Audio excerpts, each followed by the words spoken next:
Hello guys, it's Kasim. Welcome back again. I hope you're doing all right. I hope you're having a good week. Right, so I saw this really interesting video online on YouTube, which I'm going to put in the link below, about how to change your life in a year. And I found that the guy said three things in that video which I thought were really good. I wanted to share them with you and add some things, and hopefully they can add something to your life and hopefully help you, if you want to improve your life in a year, step into that direction and hopefully become the highest, fullest expression of who you're capable of becoming. But before we get into the video, guys, if you want to help me get to 1,000 subscribers by June, please can you like and subscribe to my channel? I'd really appreciate it. You'd be an absolute legend. Okay, right, so let's get into these. So he said three things in this video that I absolutely love. But before I actually get into those three things, there's a number one thing which I want to talk about, which I think is even more important than all these other three things combined, which is that before you can even think about improving your life in a year, the first thing that you have to come to the conclusion of is that it's actually possible, right? And when you say that it's possible, that doesn't mean that it's going to be easy. That doesn't mean that it's not going to be challenging. That doesn't mean that you're not going to have to work or change or whatever. But it just comes to the you just have to come to the mental frame where you come to the space where you say it's actually possible. It doesn't matter whether you can't see that you can do it right now or you know the exact steps that you're going to take, but you just have to come to that frame of mind where you say, actually, Cass, I'm not really exactly sure how it's going to work out. I can't really guarantee that it is going to work, even if I work on it and I do all these changes, but I know that it is possible for somebody like me to change their life in a whole year. I think that most of the battle that you're going to have to fight in trying to change your life in a year is going to be to fight yourself to get to the point where you actually believe that it's possible. And it is possible. Like, obviously, you know, and I know that it is possible because we've seen people like completely revolutionize their life in a year. Now, obviously, that may be more drastic. Clearly, like if you're somebody who's weighing, I don't know, 300 kilograms, and you need to lose weight, then of course you can go on a bigger journey in a year to, let's say, coming down to 200 or 150 kilograms versus, let's say, somebody who is weighing 70 kilograms and they want to come down to 75. It might actually be a little bit harder for them to do it. So I just think that one of the really important things before we even get into these three things is understanding that and getting to a space in your life where you're like, actually, Kaz, I can't guarantee anything. I know that it's going to be hard, whatever, but I know that it is possible. I think that's a lot of the work actually done, because when you've done all of that, then all these other three things actually work in your favor, because really they're the steps to actually doing it. Because if you can't fight yourself and actually accept that it is potentially possible, right, then you won't take any of these other steps either. So that's the first thing. So let's look at the first thing that he said. So he said that choose one thing and focus your attention on that one thing. And I completely agree with him. It's really important that if you really want to revolutionize your life in a year, that you focus on one thing and get really good and finish it. I learned, particularly when I was studying productivity, that a lot of people, it isn't that they are not working hard, but it isn't that the problem that a lot of people face is that they don't finish what they've started. When you're working on multiple things and you're trying to improve multiple areas, that means you never finish anything. You're constantly working and working and working. And I found that you will have a more likely chance of succeeding at something if you actually end up finishing it. That sense of accomplishment, I think, is so important, right? Where you put in hard work and you actually see the results of your effort. But I think if you keep working and working and you're working on this and working on that, but there's no progress being made, but you don't actually end up achieving anything, you don't end up hitting your goal, it deflates your confidence, right? It affects you psychologically.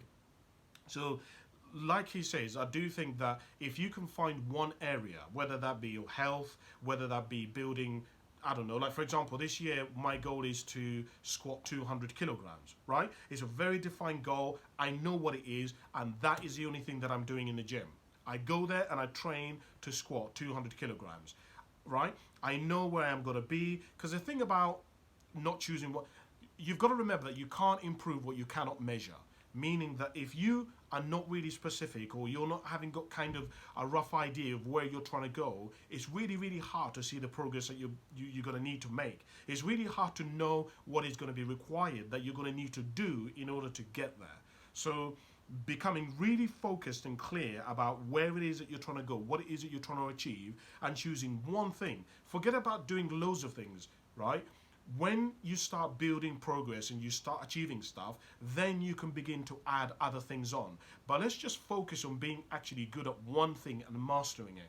If you look at all the most successful people, have mastered one area. I did a video on Dan Brazilian, and I was saying in that video that Dan Brazilian, when we see him today, we forget that Dan Brazilian spent 10 years mastering poker, right? I studied the company Under Armour, and loads of people see all these products that Under Armour have, but most people don't understand Under Armour started with a t-shirt, right? They spent like 10 years mastering the t-shirt, and then they began to diversify and make multiple products. But Usain Bolt, you think of people like David Beckham. David Beckham was good at football first, and then he diversified. He gets into underwear, and he gets into football, owning a football team, etc., etc., etc. But first, he mastered one area. So if you want to revolutionize your life in a year, choose one area. It can be your work, to say that you're going to earn as much money as you can in this year. It might be to save to buy a house, and all you spend all your time on is just acquiring more money to save to buy your house. It might be to squat 200, which means just spend all of your time on that. It's funny how you can, once you've mastered one area, how much easier it is to build others on. That's what I think. Second thing that he said is, forcing yourself is a really good thing. And it is true. I think part of success is that you have to develop the ability to do things that you don't necessarily want to, right? Discipline is doing stuff that you need to do. Duty, right? A lot of life is about duty. Duty, what's duty? When you have to do duties in your house, it's stuff that you have to do, because if you don't do them, it causes loads of problems. What's a duty? You clean your house, you clean your bathroom, you change your bed sheets. They're duties and they're a bit boring, but if you don't do them, the consequences are greater. And so I think that a lot of, if you want to revolutionize your life in the next year, you're gonna need to do things that may not necessarily be comfortable, they may not necessarily be nice, but when you do those things, they're gonna make your life so much easier, right? And I think a lot of duty is about doing things that are really easy, doing things that you're capable of doing. A lot of duty, if you look at things that we classify as duty, things that we classify as discipline, a lot of these things are very, very simple things. And if you want to be able to master the big things, you firstly have to master the small things, the things that you're capable of doing. And that's what I remember when I needed to revolutionize my life years ago, that's what I focused on. I focused on, what can I actually do? I know that I don't have the money. I know that I don't have the success. I know that I don't have all of these great things, but what can I do? For example, let's use me doing these videos, right? I don't have a massive studio with loads of people working for me, but I have an iPhone, which is what I'm filming this off. I have a microphone, which is, this microphone cost me like, what, £110 or something? There are microphones which cost £2,000. But I don't have that kind of money. I'm not gonna spend thousands of pounds hiring a studio and stuff like that, right?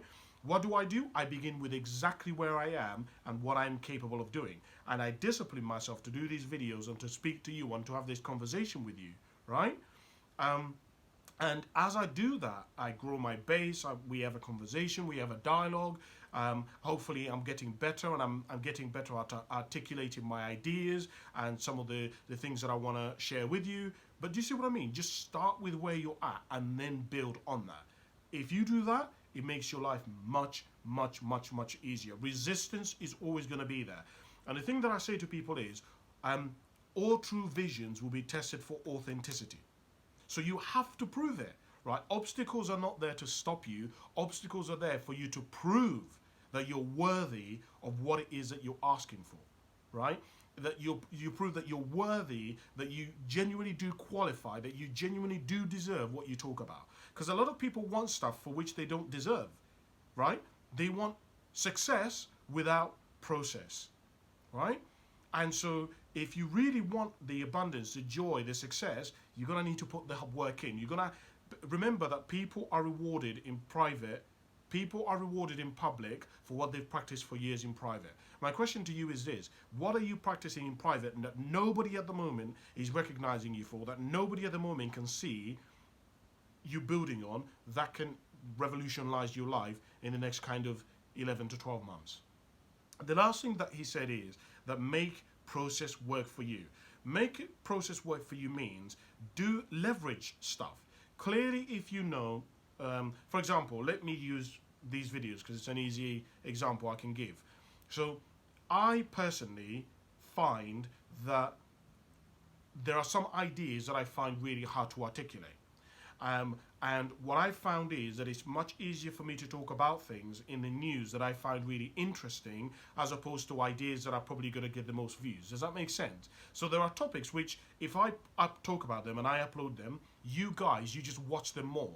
But those are not what I think are where I fit, where my strong suits, right? I think I fit more on topics that I'm passionate about. And I think it comes across when I'm really passionate about something. A lot of us, because of trying to get where we want to faster, we end up operating from our deficiency. We end up operating from our weakness. But you want to try to make your process of succeeding easier. Things like this. For example, if you want to be able to, in the next year, revolutionize your health, look, set it up for yourself so that it's easier, like having your shoes ready before you go to bed in the morning, right? Have all your stuff packed so that in the morning you don't have to think about packing all your gym stuff. It's already there ready for you, right? What else? If, like, for example, for me with these videos, when I think about these videos, all my videos, I plan them out 1 week in advance so that I know what I'm going to talk about, so that the rest of the week I'm thinking about concept, thinking about examples, thinking about stories. What am I going to talk about? Does that make sense? But I set myself up to win. I make it easier. I work within my strength. I found that I get most of my ideas when I'm running. So, for example, I now go on regular runs. Why? Because I know that I will get insights and I will get ideas about stuff to talk about, and I will get clarity about what I think I should be doing or where I should be heading. I think if you can set yourself up like that, you really set yourself up to win this year. So the question that then begs is, are you setting yourself up to win? Are you operating within your strength? Are you doing what you're capable of doing and what you're good at doing? What your strengths are? When I say that you've got to focus on what your strengths are, that doesn't mean that you don't have to obviously do things that are difficult, that are within your weakness. But what I'm saying is excel in your weaknesses first, in your strengths first, and what you're really good at, and then work on your weaknesses. Be really, really good. That means you should be spending 80 to 90% of your time in your strength and in 20% on your weaknesses. Find people who can help you in your weaknesses. Does that make sense? I kind of hope that makes sense. Okay, cool. So those are the 3 things that I wanted to share with you. I don't know whether you find them useful or they've added any value to the quality of your life, but I hope they have anyway. Comment below, maybe what are the 3 things that you've done this year or in the last year that really revolutionized your life? I'd love to have a dialogue and have a conversation and hear what your thoughts are. So comment below. But apart from that, please help me get to 1,000 subscribers by June by liking and subscribing, guys. I'd really appreciate it. I really appreciate you watching. Thank you very much, and I'll speak to you soon. Bye for now.